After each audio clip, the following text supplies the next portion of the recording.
Hello, this is Kuntal Chakraborty, Assistant Professor of Electrical Engineering Department, Greater Kolkata College of Engineering and Management, JIS Group.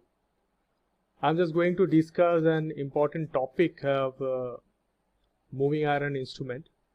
So, these moving iron instruments basically classified into two categories. One is a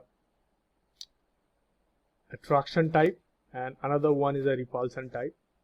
In case of attraction type, there is a moving vane or disc is attached with the moving system, and this vane is basically attracted and pointer is connected with this vane, so that due to the attraction the vane is moving means the pointer that will also move.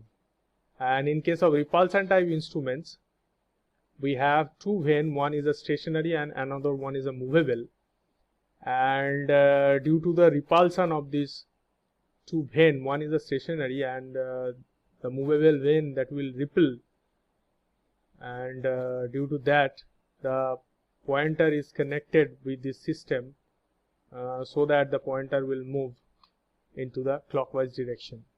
So this is the type of instruments we have for the moving iron instruments. One is the attraction type and second one is the repulsion type. First I am just going to start the construction of attraction type instruments. So the diagram is basically showing the construction of moving iron instruments, that is the attraction type. Here we have a stationary coil. This is actually the cross-sectional side view, and the pointer is attached with a vane or disc, and that is movable, that is basically connected with the moving system of these attraction type instruments. And the pointer, a controlling weight is connected with this pointer, so that necessary controlling torque can be provided. So we are using a gravity control here, and here we have a air damping chamber by which we can we can restrict the damping. Here the very lightweight aluminum vane is attached. Due to the vibration or oscillation, the pointer actually move, and that can be restricted by this system. So the necessary damping torque that can be provided, damping force can be provided by using this air damping chamber. So this is the structure, and this is a side view of the structure. So now basically this soft iron vane is actually connected here eccentrically, and if there is any torque produced, then the pointer or moving system will move due to the attraction of this disc. So due to the attraction of the disc, the disc that will deflected, and due to that the pointer is also connected here, so that pointer that will be also deflect. So now I'm just going to discuss the operating principle of moving iron attraction type moving iron instruments. So in these instruments, a soft iron vane is eccentrically mounted to the spindle, where I already discussed it, and when the current flow through this coil, then a magnetic field is produced, and due to this magnetic field the soft iron vane becomes magnetized, and that will be attracted or that will be pulled inside the coil due to the force of attraction. So this force of attraction obviously proportional with the strength of the magnetic field, and that is actually done because of flowing of current through the coil. So if the current is increasing, then the magnetic field strength through this coil that will be also increased, and the force of attraction that will be also increased. If the force of attraction decreases due to the flow of current decreases, and the attraction of the disc that will be also decreased. So this is the working principle. And now I'm just going to discuss the deflecting torque. In the attraction type moving iron instruments, the deflecting torque is due to the force of attraction between the field of the coil and the moving iron disc that I already discussed. Now these force of attraction is basically very much dependent on the field strength H, and the force F, pulling the disc inwards is proportional to the magnetization of M. If the current is increases, at that time the magnetic field strength that will be increased, at the same time the magnetization that will be also increased. So now therefore the deflecting torque that can be written as TD proportional MH. So here the magnetization obviously that is proportional with the magnetic field strength, and this magnetic field strength basically depends on what amount of current is flowing through the coil. So H, which is proportional I. So now we can say that TD, which is proportional I square. So this is the deflecting torque that is produced by the attraction type moving iron instrument. Now the controlling torque. Now already I discussed in the construction section here, the controlling torque is provided by the gravity control. Weight is connected with the pointer so that the necessary controlling torque that can be provided by the instrument. So generally a gravity control arrangement is used for this kind of instruments to provide the necessary controlling torque. And next one is the damping torque. Damping torque here basically used a air chamber we are using. So air friction damping is used here. Lightweight aluminum disc is attached with this system so that the necessary damping force that can be provided when the disc, pointer is deflected and in the final position, and there will be some deflection due to inertia, and there may be some oscillation, and that kind of oscillation may be restricted by using this kind of arrangement. So here we are actually using the air damping system. So next I am just going to discuss the repulsion type instrument, and these repulsion type instruments basically this is the construction, this is the cross sectional side view. Here we have a stationary coil and we have two vanes, one is a stationary and another one is a moving one, and this shaded line basically indicate the fixed iron vane, and this one moving iron vane which is attached with a spindle. So here the principle is actually the operating principle is depends on not attraction type, this is basically depend on the repulsion type. So here the spindle is connected with a spring, and here we are providing the controlling spring for the providing the controlling torque.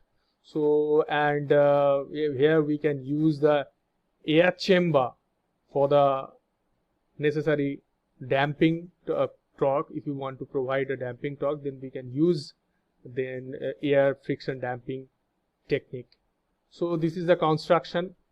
So here I'm just going to next I'm just going to explain the next portion of this instrument, which is the operating principle.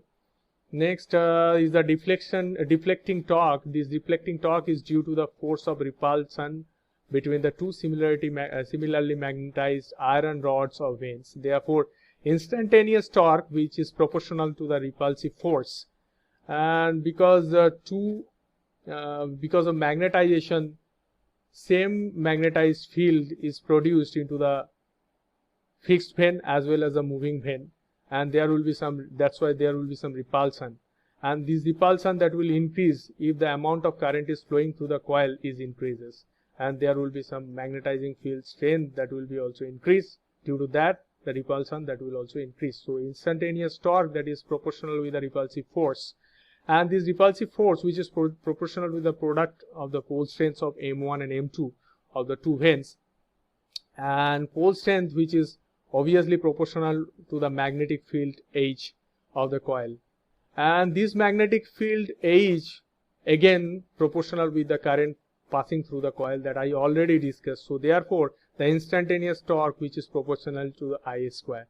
So here we are getting the torque that is proportional with the Ia square, or in case of AC circuit the instruments reach the RMS value of the electrical quantity. So in case of AC circuit, now the controlling torque, here we can use a spring or gravity control, but in the diagram we actually seen the spring control arrangement. Here we can also use the gravity control system for the controlling, to provide the necessary controlling torque.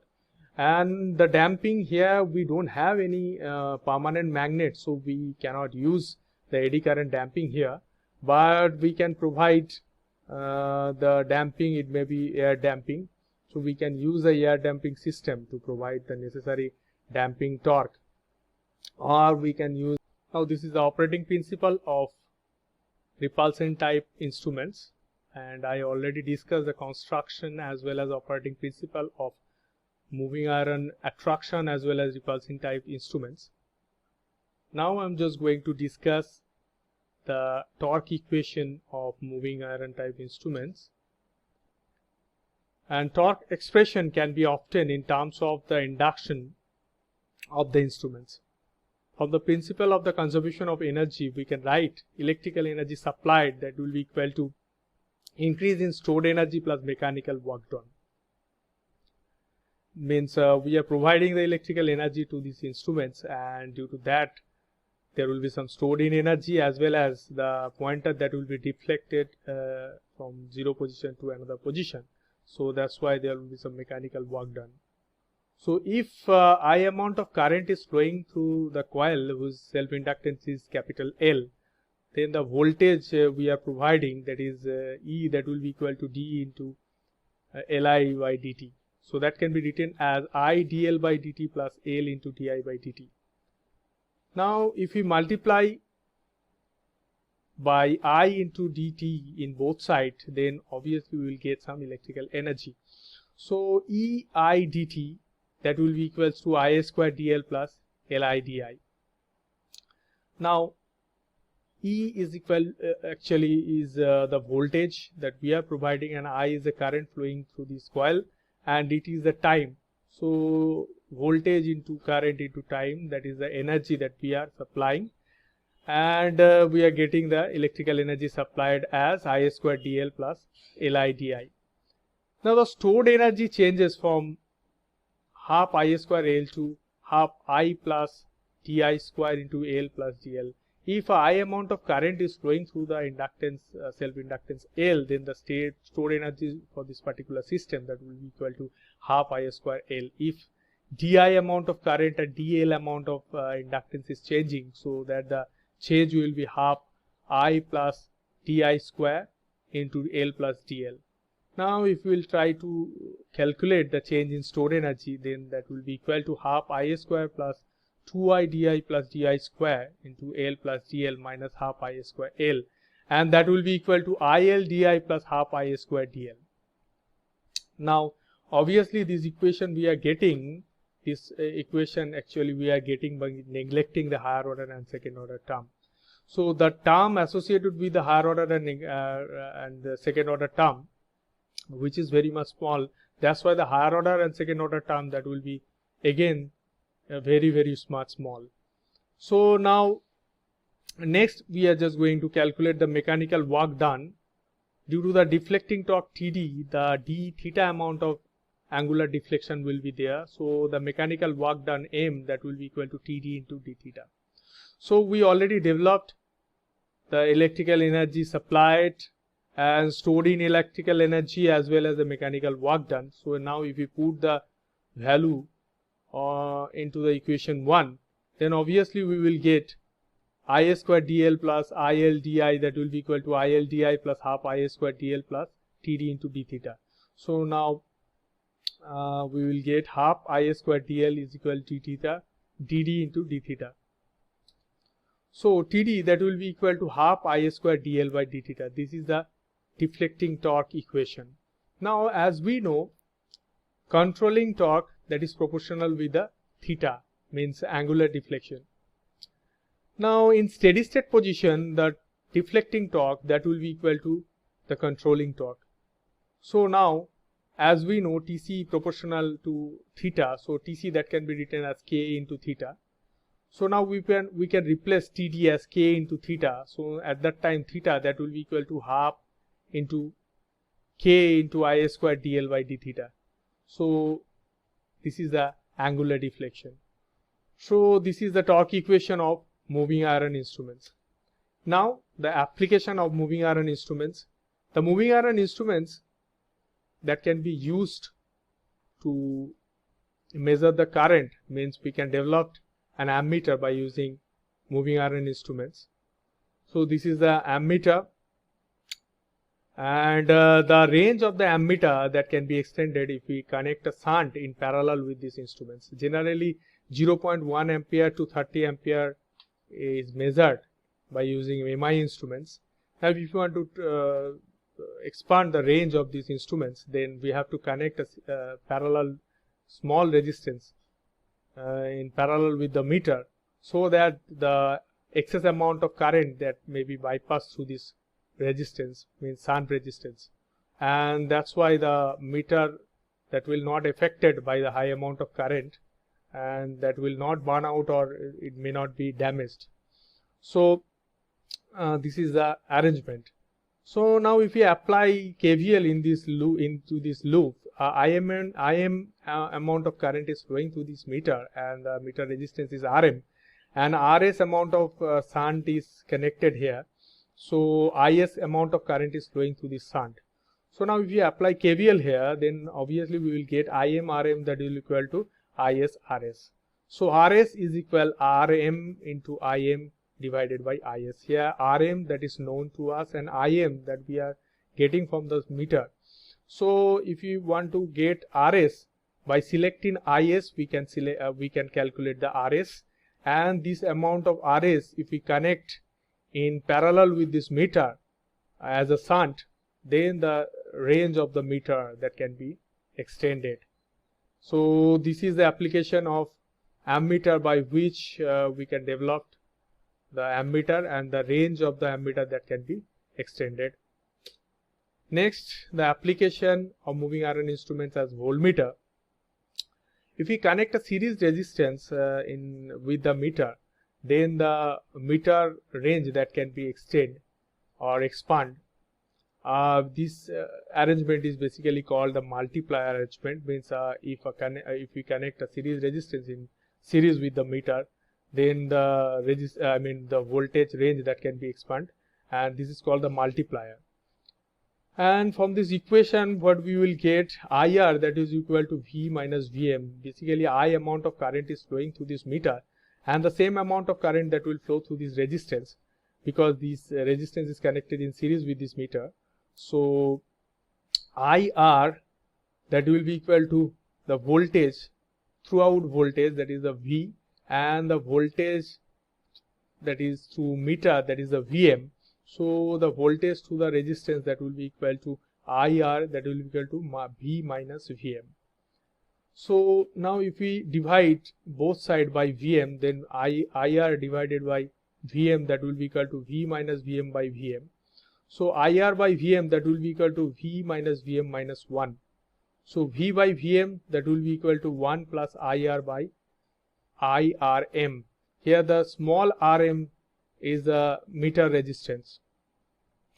So here I and I that is cancel out, and we can write V by Vm that is equal to 1 plus R divided by Rm, small rm. So R is known and Rm is known, and Vm that is also known, and that V can be, we can get the V by selecting the R that is connected in series. So V by Vm that is known as a voltage magnification. So what amount of voltage we want to expand, that is the V, and the voltage through the meter that is Vm. So V divided by Vm that can be known as voltage magnification. So this is the application of voltmeter and how we can expand the voltmeter range by using the MI instruments. Next is the advantage and disadvantage of these instruments. The advantage is these instruments that can be measured, that can measure AC and DC both, and the stationary parts of the instruments are simple, and we already see in the construction part. And here its torque weight ratio is very high, means its moving system is very lightweight, because a lightweight vane is attached with this meter, with this moving iron system. So So that's why the torque weight ratio is very high. MI is low cost compared to the other instruments or moving coil instruments. So this is also the advantage of these moving iron instruments. So disadvantage is this is a non-uniform. It has a non-uniform scale because TD, which is proportional I square. So that's why it have a non-uniform scale. And error occurs due to temperature changes. As the coil it attached here, so it may have low temperature coefficient, or it may have a high temperature coefficient. If it has a high temperature coefficient, due to that, if the temperature is rises, the temperature resistance, that will be also increased. So that is a problem. And error occurs due to stray field, as the field here, the magnetic field is associated with the system. So stray field may affect with this system. So these are the advantage and disadvantages. Now errors. First of all, the errors may occur due to the hysteresis when it is used in AC as well as DC. And I already discussed the stray field may occur into the system, both for AC as well as DC.